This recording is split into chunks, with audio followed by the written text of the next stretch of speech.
Welcome back to News Make Alive. Some time ago, some weeks ago, I interviewed Miss Mary Isaac and Mr. Wilfred Pierre. And I had promised then that if it was possible and if persons were interested, that I would have interviewed the other half of the story. It's one thing when you hear one side of a story, but it's another thing when you hear the other side of the story. And I've always been one to try to be as impartial and as objective as possible. So tonight we have the other half of the story, and by the time the show is over, you would have decided for yourself what is right, what is wrong, what is acceptable, what is not acceptable, so on and so forth. Tonight, my guests are Mr. Bartholomew Fede, who is a CSA member, and dare I say, a Save Our Union activist, and Mr. Kingsley St. Hill, who is a former CSA president. Good night, gentlemen. Good night, and thanks. Vindication at last. Miss Mary Isaac has resigned. Is that what you guys were looking for?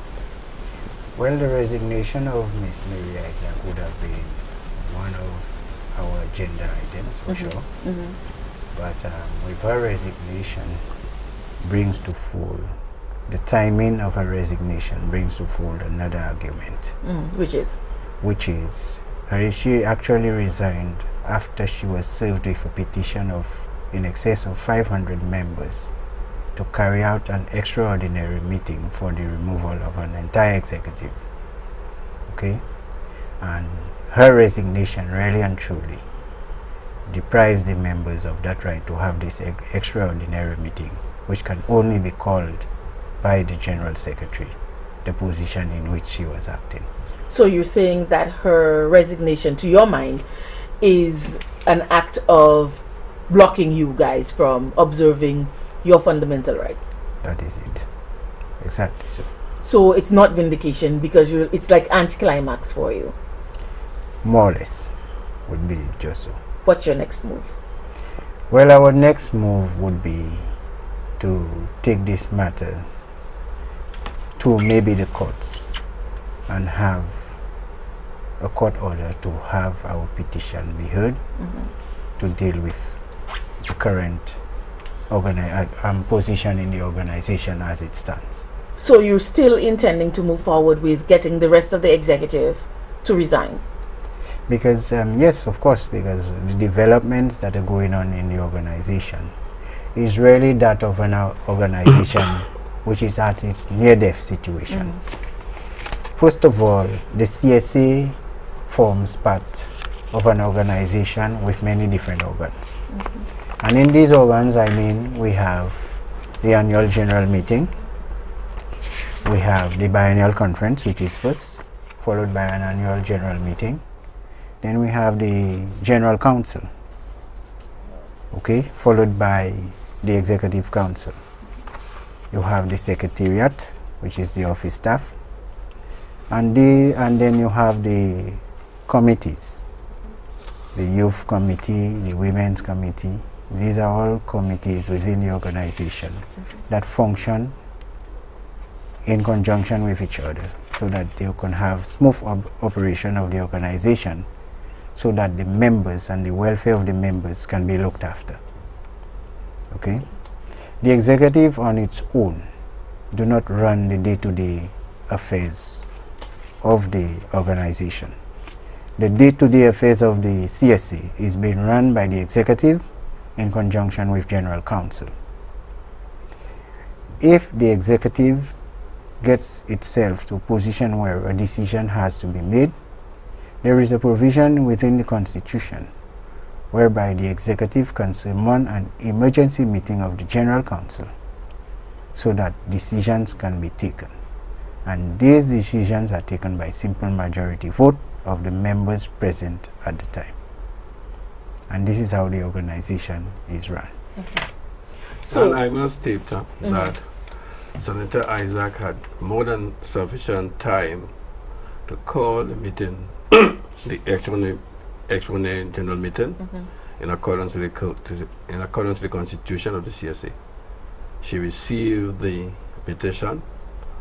She got it. You heard her on the media saying that she'll seek legal advice or kind of thing. So when the Constitution only asked for 75 members, we got more than 500 members, and that Senator Isaac denied. She denied. What Yeah. do you mean? She denied that the meeting, 500. she accepted the petition. You're saying, Yes, but we denied handed her to the have the meeting petition. by resigning. Yeah, by resigning. So you're saying that this is a willful, malicious act on Senator Isaac's part? I did not say that. You said I'm so. asking the question. Like you, I suspect that. No, I'm asking. No. No, because based on No. what you're saying is that you're saying that she received this, but rather than do this, she, rather than left. do what you expected of her to do, What she the decided to resign. But What the Constitution asks to be done is that upon receipt of the petition, the General Secretary has to do that, shall call a meeting. And Senator Isaac left without calling the meeting. could it be that it's coincidental that her decision to resign and receiving this, she just said, oh, okay, you know what, I've had enough of this. I am a third-term president. I have other fish to fry. I have now a constituency to look after running. Laura, sorry. Laura, sorry about that. Laura, from since February 2015, Mr. Peter Josie said publicly that Mary should resign in June. Yeah, but that's his opinion. That's his opinion. Okay, right? so we're not dealing with third party Okay. opinions. Let me finish. Having received, and you know that Senator Mary Isaac received the petition. It was on the public, it was in the media. And what the Constitution calls for is for the General Secretary to call the meeting. There's no ifs and buts. She said everything to the media, etc. That is on seek legal opinion. Some people did not know it was to remove them, etc. People the first vice president told the media that some people called him and said that they went to the meeting, which was called for in the Castro City Hall, right, to discuss it. Right, those literate public officers who read and write for people, etc., that they went to a meeting, called for that purpose, they signed it. After there had been discussion, they don't know what they signed for. But that as it may. So therefore, take out 75 members from that. You see how many you have. That's what is required, 75 members. And she left without calling the meeting. Yeah, but she did say that she was seeking legal advice. Could it be that after getting the legal advice and whatever, like I said, could it be that now she's no longer just a senator, no longer just the president or the general secretary of the CSA? She now has a lot more on her plate. So could it be, and I'm just playing devil's advocate here, could it be that she's just really and truly fed up with all of this? She's served for almost, 6 years? And she's just have had enough. No, I do not want to try to anticipate and think so we of really what don't she's know. doing. We But really I'm don't saying know. that the facts are, she got the petition, right? And according to the Constitution, she was supposed to do X. She did not do it. That's all I'm saying. Right. So I'm not asking you why. But we don't know why she's doing. We only know that she was in the office. She was in the office. She demitted office and she didn't do it. She didn't do it. Okay. Right. So yes, you wanted to say something. What I will say to that is that it's true that she had tendered in her resignation with an effective date, the 30th of June. But the petition was given to her, and the deadline for giving out that notice for that meeting was within her realm of operation. When was the deadline for that? That was on the 18th of June. Okay, so she would have resigned after the deadline. Of course. For that. So the 18th passed, and what did you guys do? What was the next step? So upon the 18th, seeing that there was no response to the petition that we sent in, we decided to write Miss Mary Isaac. After the 18th? After the 18th. So asking before her resignation. Before her resignation, asking for the reasons why she had not responded to the petition. To date, we have had no communication with Miss Mary Isaac. Okay? Or the executive of the Or CSA. any of the members of the union, apart from the executive. We have not had any feedback from Miss Mary Isaac Or her telling executive. us, or her executive, telling us why. Okay, so guide me here. So you write to her, what is the procedure? She would have to discuss it with her executive? Yes, she would have to discuss it with her And executive. so now that she's demitted office, who would now be responsible for responding But to you according guys? to the Constitution, the General Secretary is the only entity who is empowered to carry out a petition. So how do you replace her now? For the mere fact that she is not an officer of the union, she is a staff member. Right. And that is why, to deal with officers of the union, the only entity that is empowered under the Constitution to do so is the General Secretary. So now I'm saying, what is the process for replacing your general secretary for whatever reason you've lost? She's dead, she's resigned, she's moved on, she's left the island. You no longer have, she resigned. That's she has no you have no general secretary. Allow me, Bafumi. You now have a scenario where the executive does not have a quorum. So they cannot even act. They don't have a quorum. Yeah. Why don't they have a quorum of the executive is 5 elected members. You don't have 5 elected members. They do not have 5 Why elected you members. don't have 5 elected because members? they do not have 5 elected members. We do not have 5 elected on the members. executive. No.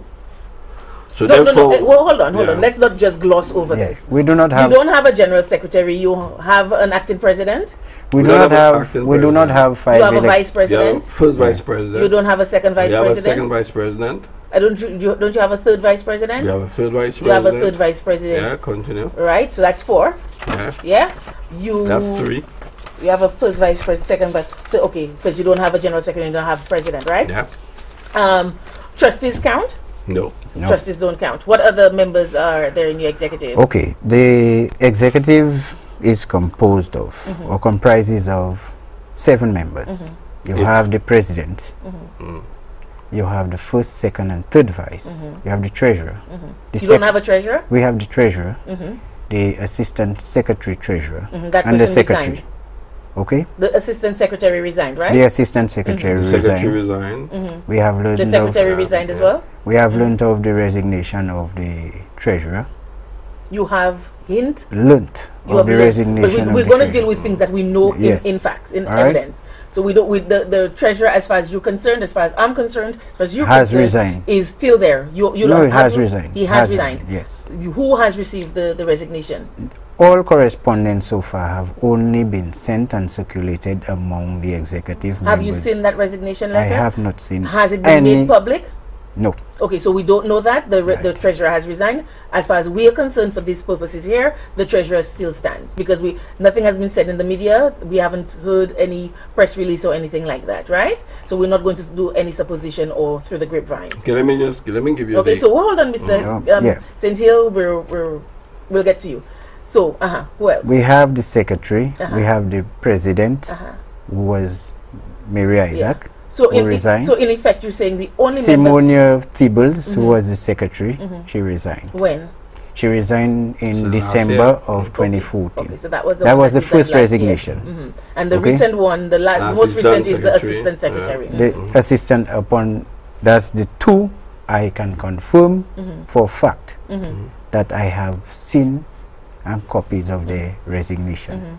But as far as Miss Mary Isaac goes, she have resigned twice from the organization. One in the capacity of president. I have not seen this document. She have also resigned in the capacity of general secretary.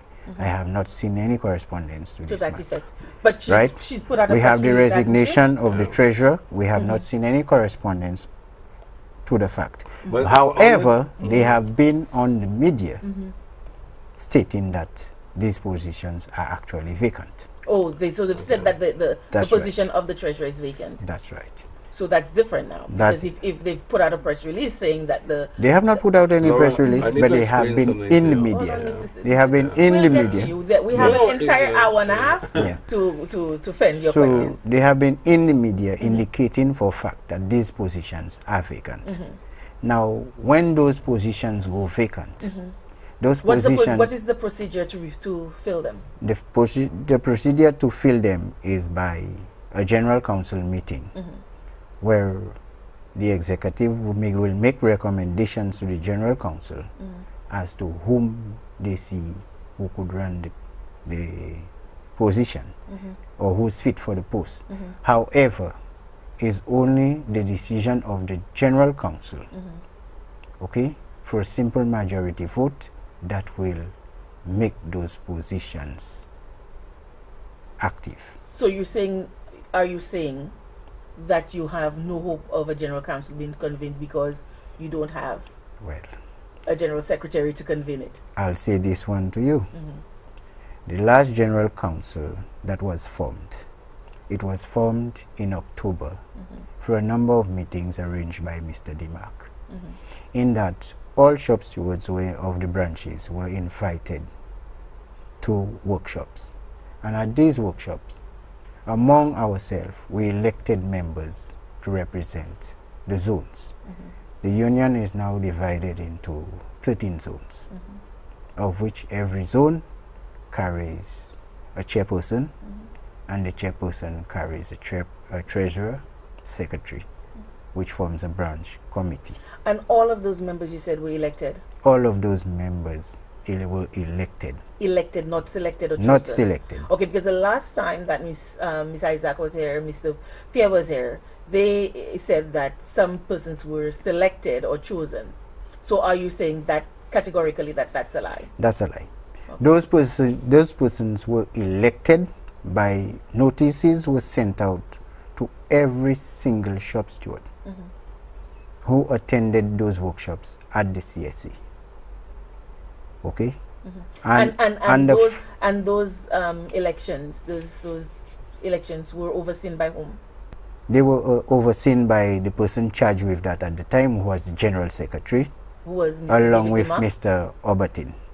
Who was Mr. David Demark at the time? David Demark at the time. So Mr. David Demark yes. oversaw all of those elections, every single last one of them? Yes. Okay. On the 30th of December 2014, the newly elected General Council was introduced to the Executive Council, the National Executive Council of the CSE. Okay? And we had a luncheon, and at that luncheon, we also came to a conclusion that the first meeting of the General Council will be set for the 29th of January 2015. Okay? Prior to us meeting, days before the date of that meeting, the scheduled date of the meeting of the General Council, Miss Mary Isaac called off the meeting. Okay? And her reasons for this was due to unforeseen circumstances on her part, that she would be out of Ireland. She subsequently cancelled the first General Council meeting. Upon her return to Ireland with the General Council members, of which I am part of, thought that she would have convened a meeting of the General Council at the soonest, because we had issues that we had to deal with. She then went on the media without communication to us, indicated that the General Council was selected and not elected, and therefore the General Council is unconstitutional, so the executive will not work with them. And so said, so done. So you're saying I'm asking the question, that you're assuming that the reason she's putting all of those roadblocks is because she believes that you guys are unconstitutionally selected, and she is making manifest her pronouncement not to work with you. I will not say what her intentions are, because I don't know. But that is what your perception is. That's what you My perception... You know, you have to get a feeling. I only have one perception.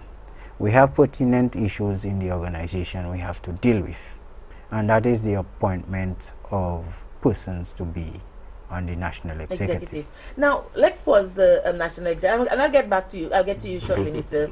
Saint-Hill. I haven't forgotten you. Yeah. The committees that are within the part of the CSA. Yes. Are any of those committees functional? We have a dysfunction of all committees of the CSA right now. Why is that? Because the current executive is working outside the realms of the Constitution, or ultra vires the Constitution, in that they do not follow any given guidelines within the Constitution. Such as? The guidelines of when one resigns from the executive, okay, as to the procedures in replacing that resignation. The appointment of a general secretary, those guidelines are not followed. The use and dissipation of the union's funds, the guidelines for this are not followed. So you're saying that there's even a problem with the funds of... When was the last time you got a financial statement? Our financial statements, we got financial and audited financial reports. That was for the AGM of the 1st of May. But then again, those statements had to be perused by General Council before first approving of it to be adopted at the AGM. And those reports should have been circulated in all branches of the union at least 7 days prior to the convening of an AGM. That was not done. So that's a clear violation of... And is it at that point that you, the famous incident now, or the infamous incident where you were put out, is this? Well, at the AGM, what happened is, I simply posed a question to the chair, and the chair for that meeting on the day in question was Mr. Wilfred Pierre. And I stood on a point of order, and the point of order was clear. I said to him, there are members at the head table who have to be ratified for this AGM. For the purposes of our viewers, explain that. Ratification means it is further approval or adoption into the NEC, or the National Executive Council of the organization. So those members must first be appointed by the General Council, because they must be selected at the General Council for simple majority vote, and then the AGM will further accept or disallow their operation. So had the AGM disallowed, then that would be it. There would be no meeting. That's right. Okay, let's pause. So in order for that AGM to have moved forward, the head table had to be in order. So I asked them to introduce themselves to the members, so we will realize there are persons who are seated at the head table. Persons like whom were you referring to? What not to be there. Such as? And in that capacity, we had Miss Angeline Remy, who was the secretary to the NEC at the time. Okay, that was one of them. We had Miss what capacity do you know that she was sitting there at the head? She was sitting there as secretary to the NEC. We had Miss Mary Isaac, who was... And she should not have been there? Miss Mary Isaac? No, not Miss Mary Isaac. No, she should not have been there. Miss Mary Isaac, who had moved herself from president to the position of general secretary. Did she remove herself, or was she just acting at the time as general secretary? Well, come the 1st of April, the contract of Mr. David DeMarc would have come to an end. So she would no longer be acting on behalf of Mr. DeMarc, because there was no general secretary from the 1st of April. Yeah, but could she not have been acting up in the position of general secretary, because there was no general secretary at that point? That's right, but the Constitution do not allow the president to assume different roles other than what they were elected for. So you're saying that was unprecedented? It has always been unprecedented. It has been done in the past. I have heard of it being done in the past, but the way it was done was in order to allow the operation of the organization to continue with a general secretary immediately removing himself from the post. Among the executive, they made an application to General Counsel to have someone to act from the executive as General Secretary, someone who was someone capable. outside of the president. Yes, but that was approved of by General Counsel. Okay, Right? so we're going to pause for now, and we're going to take our first break. When we come back from the break, Mr. St. Hill, who's been here, and I must say he has been very, very patient, very patient outside of his initial chomping at the bit. When we come back, we will get Mr. St. Hill's take on what we've been discussing so far. Stay tuned.